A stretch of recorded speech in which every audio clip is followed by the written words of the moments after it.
we are on quite a journey. Some might say we're going to the sun. We're in Glacier National Park. We're on the Going to the Sun Road, and it's well, probably some pretty incredible views. Although we are seeing, I mean, it's beautiful. Yeah. And so, like, I got a cool tunnel out here, if you can make that out barely. And the leaves are changing. We still get to see the landscape nearby. And we're actually, so it's about a little over a 50-mile road.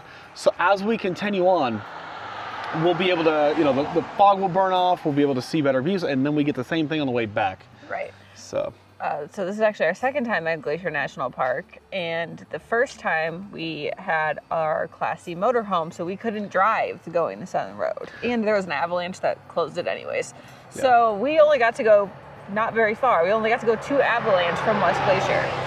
Which, honestly, some of this, I don't know that I'd want to take a big old motorhome anyways. No. There's a lot of, like a surprising amount of traffic out here. There's a length restriction, and you can't be longer than 21 feet to go the rest of the road. And there was an avalanche, so the road was closed anyways. It's nice that we can detach. Yeah. So I'm really excited. I was really excited for Glacier last time. I was a little let down last time. Really excited to be back and to get to see the whole thing. Hopefully the fog will burn off later. Well, it is crazy though, because it is, I guess now 7:12, but we got in here before sunrise thinking we'd be able to beat a lot of the crowds.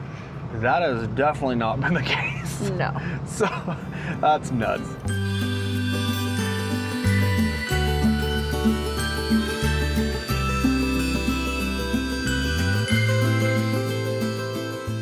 Just like when we went to Yosemite 2 years ago, they're doing time restricted entry, so you can only get in, a certain amount of cars can get in for certain blocks of time throughout the day until the end of September. So in order to kind of beat that, because we didn't get a timed entry slip, we just got in before the park actually opened, and they started that. Yeah, which this road's actually, it's a 24-hour road. It's not...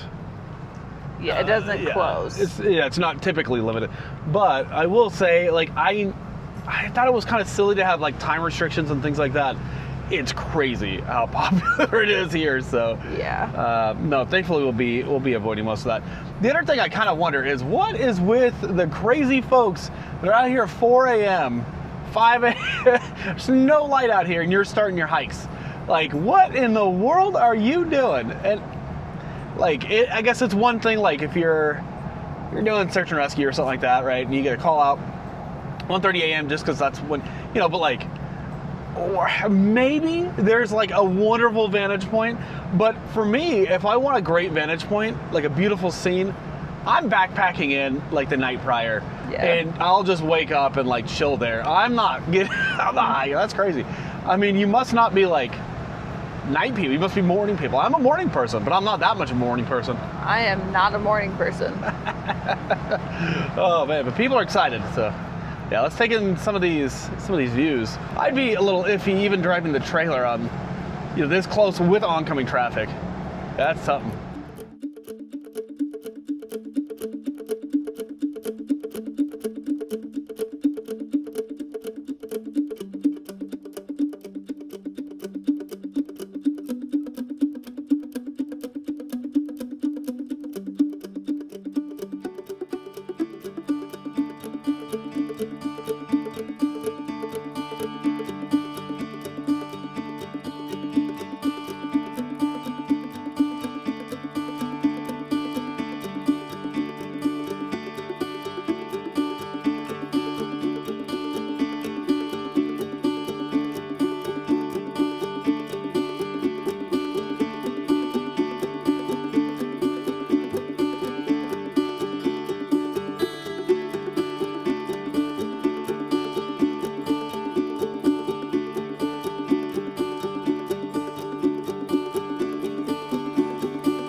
Man, gorgeous, right?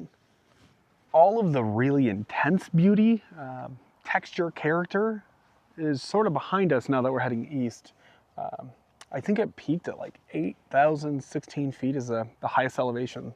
Up at Logan Pass, yeah. I'm really surprised that I don't have difficulty breathing. Yeah. I don't know if we've just been acclimating slowly or what, but isn't this crystal clear? Yeah. There are a lot of beautiful lakes and such out here. They are slowly shutting everything down. It's September 16th now? Yeah. Yeah. Oh man, though, isn't this something? We have a lot more exploring to do around this park, but it's kind of neat. So you have like a kind of a pinkish rock, really pretty blue, and then obviously gray, white. Yeah, really neat here. But when the sun hits it just right, especially, the water saturates the rocks, and they just, I mean, they light up.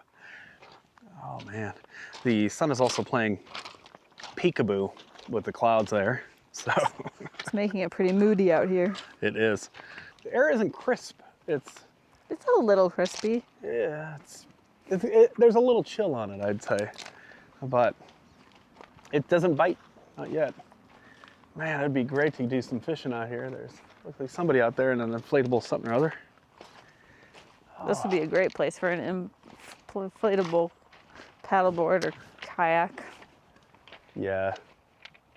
And it's great. We have this, everybody's going to the pull-offs, and we have this whole spot to ourselves. Oh, it's quiet though. Except for the road noise. Beautiful trees, nice, and I mean, there's just so much character, very charactered. At some point there had been a wildfire on this side, and so there's like the skeletons, the really white, scarce skeletons of these trees, and we don't see the same signs on the other side, I don't think. No, on the west side, no. Yeah. Boy, it's pretty out here though. Worth the drive, I think. Oh, for sure. More than worth it. It won't do it justice, but the rocks really do saturate in the water here. Very pretty.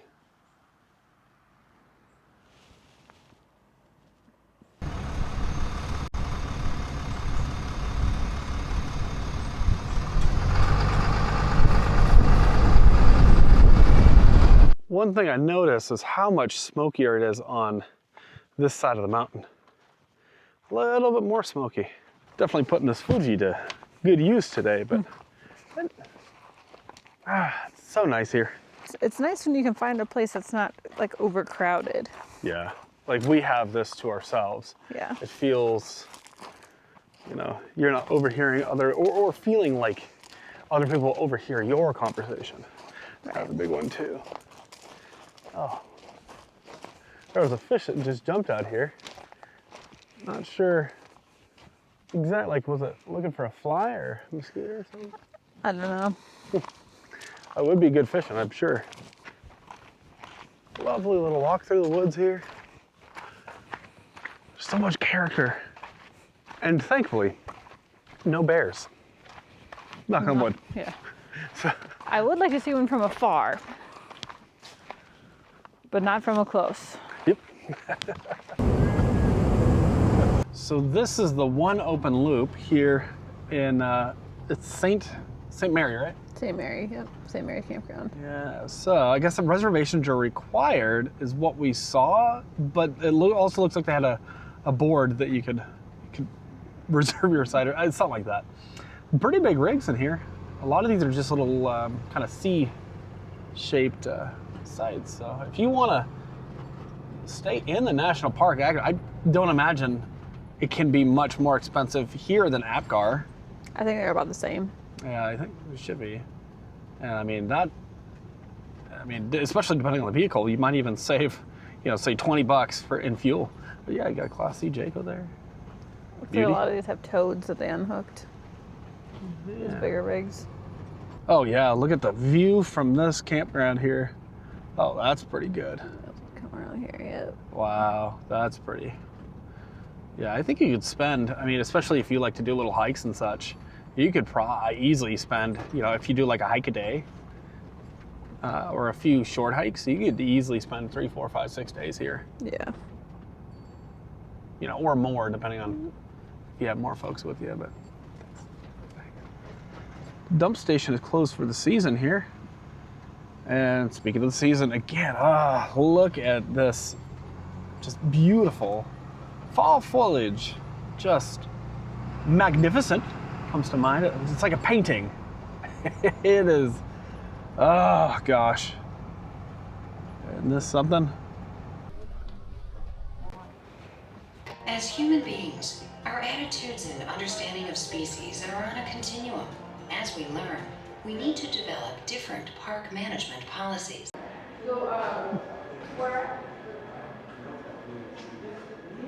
At this visitor center, there's a nice little movie, although it's a little out of date, and some really good information, along with a visitor center, a charging center, and a really cool 3D map.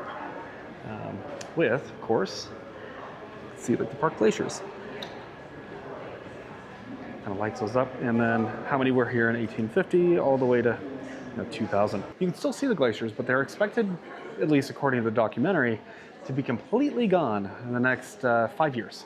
2030, they're supposed to be extinct. I wonder if that's true.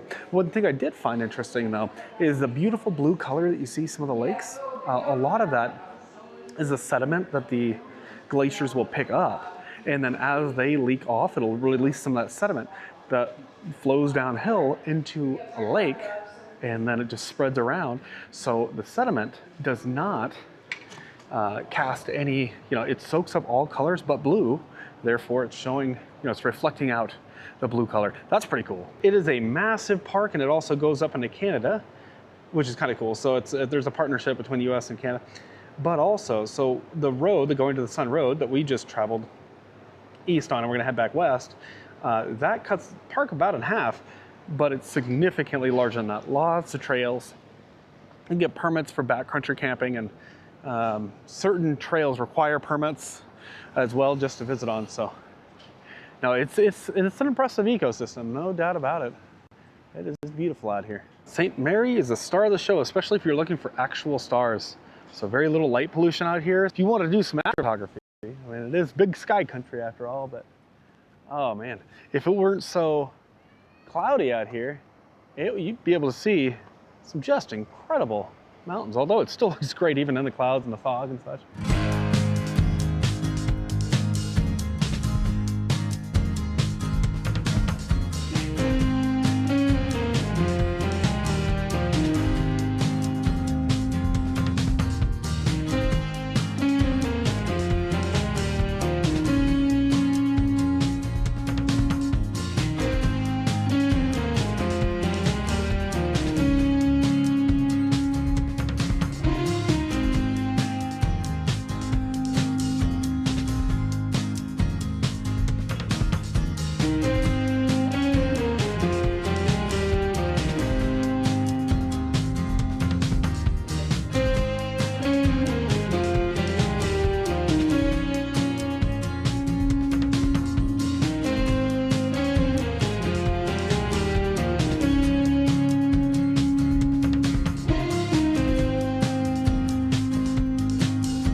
Oh man, it feels like we've been sitting for a long time.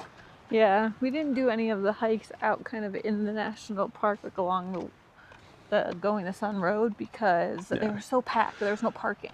Right. Well, it looked like a mall walk. Some of them, though, they were packed. And then, some folks, they just brought the whole family, so that's cool. This is the Apgar campground, and this one, it's really neat because this is the one that's like $30 part of the year, $20 for a limited time, and then free. Now, we did pass another Sprague Creek, I believe it was. That one, 21 feet bumper to bumper total. Yeah. So like not like a 20-foot trailer would, you have to add in the truck too. And so like basically it was vans and tents. Yeah. You probably get a truck camper in there, but yeah, I didn't see any of them. So yeah, we'll take a little walk out here. There's a base camp over there. You don't see too many base camps at all. The Airstream base camp. No, not really. Is that a campground host? Got another Durango KUZ. Kind of looks like it would be. They're set up there, aren't they? Yeah, it's another loop there. Take a right. Oh yeah, that's the campground house. A little fun fact for you. You can bring dogs on certain trails and in certain areas that are prohibited in others. I wouldn't actually recommend it based on my previous experience. So when Sam was a puppy, we were on the lakeshore of, I think it was Lake McDonald right here. First trip out. It's a great trip. And there was a deer, like a mama deer. And I'm like, oh, that's cool. And so Sam's always on a lead, and she was, attached to and she was like, I think she play bowed or something like that. Well, the deer did not take that so kindly. Now I'm photographing the deer. I'm like, wow, they're really still. There was a good amount of distance. I mean, me at least to, I don't know, say 70 feet, 60 feet. The deer ended up false charging, which I didn't know was a thing. And I'm like, ah! I was like, what do you do? But long story short, it was just a false charge. We got out of there, the deer backs off. But, I think there's something about domesticated animals that, like, the wild animals don't necessarily know they're domesticated. Right. And they also may not behave in a way that the wild animals understand. Right. So I wouldn't recommend it, but completely up to you. So like, we didn't even bring the dogs today because we knew they weren't allowed on most trails we would potentially have gone on. Yeah, no, and they're not going to be, I mean, we're not far, so No. they'll be all right. I think they're also more comfortable where they have water and their food and their beds. And not moving. Sam really doesn't like all the movement in the car a lot of Oh times. man, she would have hated that, all the curves. Yeah. But what an incredible drive. For humans. Oh, beautiful out there. This is a much nicer visitor center than the one east of here, and they got a long line for, I assume, not for the That is reservation information and probably reservations, yeah. yeah, something like that. I like their hats, Smokey the E-Bear hats. Yeah, this one's a little smaller actually, but nice enough. They do have some pretty nice stickers here, and their magnet collection is no slouch either. I really like this one. It's not the one we're going to go with, but this one is actually 3D. That's kind of cool. And a few more. I think once we start making like the second and third trips to some of these most beautiful places, I mean, they're great to revisit time and time again. Yeah. We might go with a different magnet, but this is sort of the thing we have going right now. Yeah. I don't think we have a Glacier one. I don't think we have a Glacier one, no. It is kind of strange though. We don't have anywhere to put magnets in our, we've been collecting them, but we don't have anywhere to put them. So we're gonna have to get a little little piece of steel, stainless steel maybe, something like that. And maybe replace the fridge panel. We could probably both actually. Yeah. Right now we have photos on them and I think it looks fine. Yeah. But magnets would be cool too. I don't know, I mean, that's the place. The fridge in the bus, we were able to put a photo, like a magnet with a photo Yeah, combo. Yeah. So we could kind of try to do something like that too. Yeah, I mean, I guess until we'd run out of space, and then we have a bit of an obsession here. Yeah. The fridge was getting pretty full in the bus. But this is the Apgar Village here. There's Apgar School. It was a schoolhouse from 1915 to 58. That's kind of neat. Small building. Renting bear spray is a good idea, I think. You can also get your kayaks and paddle boards and such. Do you have to buy it if you use it though? I don't know. Is that just part of the fee? I would hope it's just part of the fee. Practically speaking though, most folks don't need to buy it. They're not going national park to park to park, right? And then you go to somewhere like down in Utah, for example, you're not gonna need it. So if you're going to Cascades, probably better to have it than not, but Yellowstone for sure. Teton, you probably need it. Yeah. Well, hopefully you never need it, but better to have it for sure. Kind of cool buildings, but looks like a little city here. Lake McDonald. Look how beautiful that water is. Oh man. Somebody just like waddle over to the shore from there. Free boat. I'm just kidding. This is incredible. It's beautiful. Wow. This has been a pretty dang good adventure. I'm glad we went to going to the Sun Road. That was pretty great. That was worth it. I feel much more satisfied with this visit to Glacier than I did last time. Like, yeah. Very content. Yeah. I need to get a good warm hoodie. Yeah. That'd be nice. Anyways, hopefully you guys had fun, and thanks for watching. We'll see you in the next video. Bye, guys. Bye.